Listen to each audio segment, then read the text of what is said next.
Welcome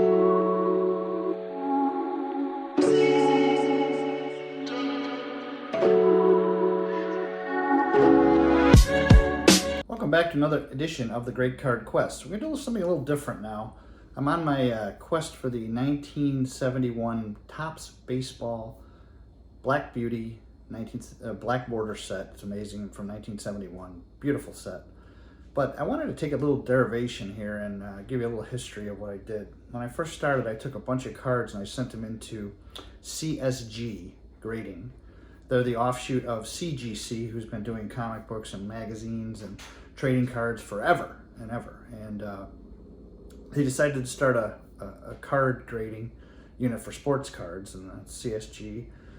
They were green labels, now they've changed, but this was a while back, probably and this was when they very first started. So I'm gonna preface it with that and say they were new, and but I want to show you the comparison, and you might find this very interesting. This is head to head. I took a bunch of cards, sent them into CSG. About 16 of them, I ended up cracking the cases on the CSG and sending them to PSA, the exact cards. And I have pictures to show you, and I have labels here, and I have one SGC example too at the end. That's a little different over here. But I have all this, and what I'm gonna do is I'm gonna go through each one. I'm gonna show you what CSG graded them versus what PSA graded them. And I know this is a hot topic and everyone's like, oh, each company does a different thing, but I just want to do this objectively. I'm not casting any judgment on any of the trading companies or the grading companies, because each one has different graders and each one has a system. But I think you'll see a trend in this particular batch where CSG and PSA have completely different ideas on a 71 vintage card. So I think you'll all find this interesting. So what I'm going to do is we're going to go through. I'm going to show you each card. I'm going to show you the CSG label, picture of the CSG. I only have them in black and white, sorry. And then I'm going to show you the Topps card and the grade that came with. So this, I think you'll find this very interesting. So what I took the liberty of doing was I took a picture of the CSG card. I always do that before I crack the cases, except in the case of the SGC, you'll see at the end I did not take a picture of that one. But most of the time, 90%, 99% of the time, I take a picture of it. So the first card that I sent to CSG was Felix Milan. Okay, that's card number 81. All right, and you can see the CSG card there. And then here's the actual, I kept the label when I cracked it. So you'll see Felix Milan, number 81. Now, they gave it, CSG gave it an 8. Okay, so PSA gave it a 5.5. You'll see that in the upper right there, 5.5. So basically, 2.5 point difference, okay, on that one. The next one was, this one I only had a group shot of, but this is Tony Cloninger, okay, card number, what is he, 218, all right, you'll see there's the card, here's the label. They gave him an 8.5, which I was very excited about at the time. Topps, PSA came in, not so bad, 7. So this one will be usable in my set. I'm building the set, of course, of the 1971s. So this will be usable, but so a 1.5 drop there. So not horrible. Kind of was what I was expecting out of most of the 8s, 8.5s. But as you'll see, that's not quite the case. Next one was Dave Moorhead, number 221. They gave it a 7.5 CSG. Topps. Excuse me, I keep saying Topps, I apologize. PSA gave it a 6, so 1.5 difference. Not as dramatic, but unusable in my set. Next one was here's the, there's the actual label from CSG. So the next one was Alan Gallagher. They gave him an 8. There's the actual label for Alan. And tops. If I say that one more time, PSA gave them a 5.5. Gave them a 5.5. So 2.5 point difference again. Dramatically different. Unusable in my set. Next, Jim Hannon.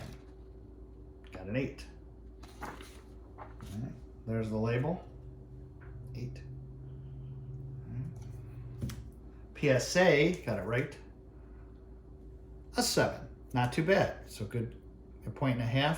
Still usable in my set. I can live with that, but still a difference. The next one, probably one of the closest of them all, Harry Walker, number 312, was an 8. Here's the label for authentication. And they gave PSA gave a 7, so not too far off. That's a point. Kind of expected most to be in that range. Right. Next, the one that was dead on, that were the same for both, which I was very happy for, and I kind of gave it away, but Walt Alston was an 8. There's the label for an 8.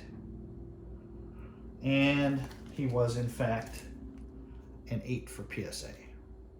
So, one on the mark. Very sharp card. Next, I have a little close-up here was Sonny Jackson, number 587. Okay, that was a 8.5. So, needless to say, I'm sending this into PSA. I'm excited. I'm thinking, wow, that's great. So there's the label, 8.5. All right. And a 7. So not too disappointed. 1.5 difference, usable in my set. I was kind of excited. Next one, Jack Aker, number 593, was an 8. As you'll see, there's the 8 label. And that ended up being a 6.5. So if you look, basically, at this situation, they're usually a point and a half to 2.5 off of every one. So unusable in my set, but I'll sell it on eBay. The next one was Byron Brown. He's a 7.5. There's the label. So you see that. All right. And he ended up being a 5.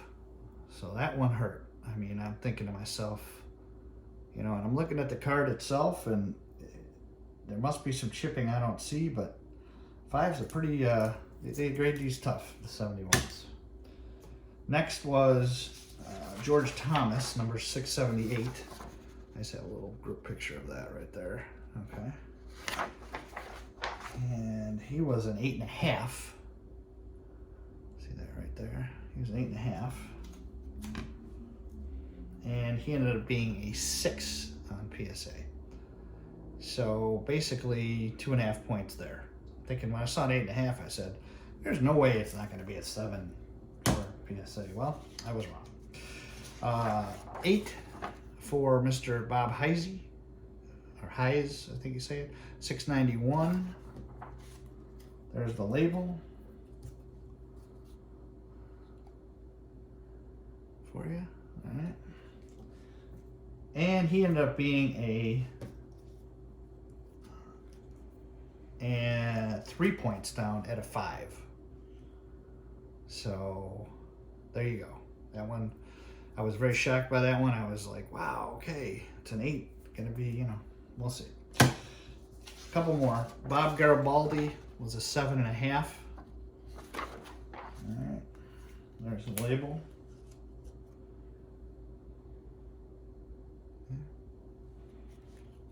He ended up being a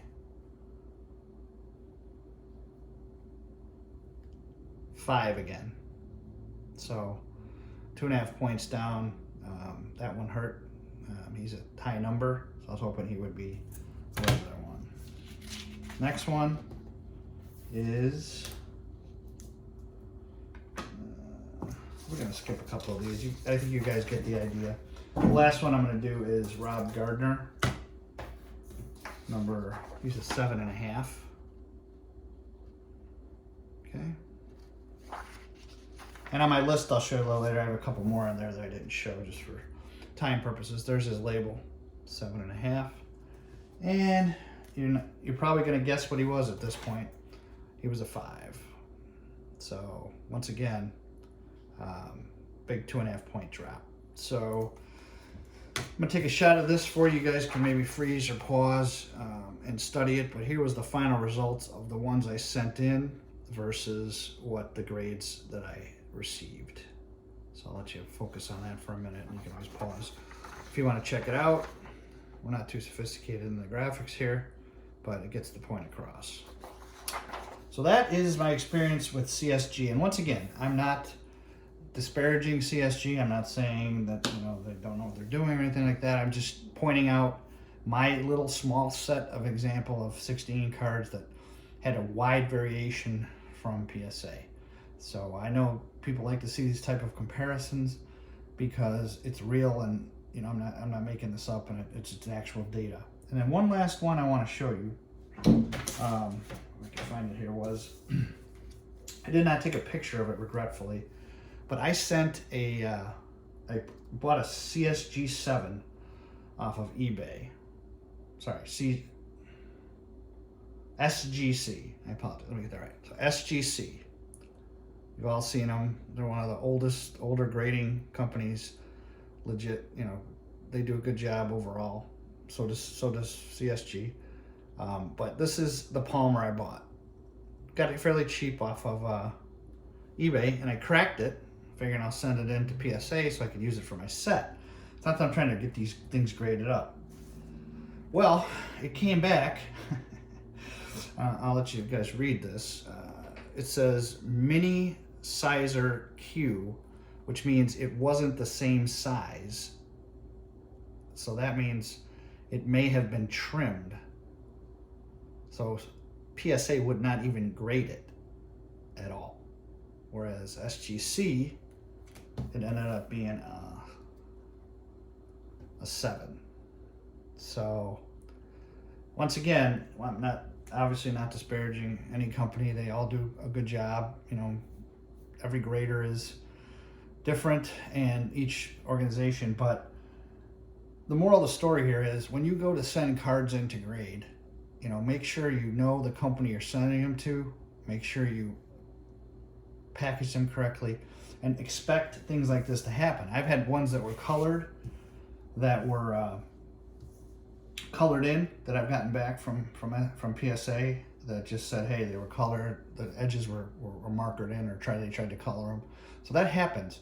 So the reason I'm showing this video is, it's probably happened to all of us to get a lot of cards graded, but be prepared to get some back that aren't going to be A, the grade you thought they were, B, either squished, miscut. Sometimes we had in those old time sleeves with the screws. Like I have a Jordan 86 that's a little damaged, but it was in a squeeze for like 25 years. One of those heavy ones you screw in real tight, and I think it spread out the card, so they wouldn't grade it at PSA also. So little comparison for you. I hope you enjoyed it. Once again, a little different than the quest for the set, but it's all part of the experience. So thanks for being here today, and have a great day, and please like and subscribe.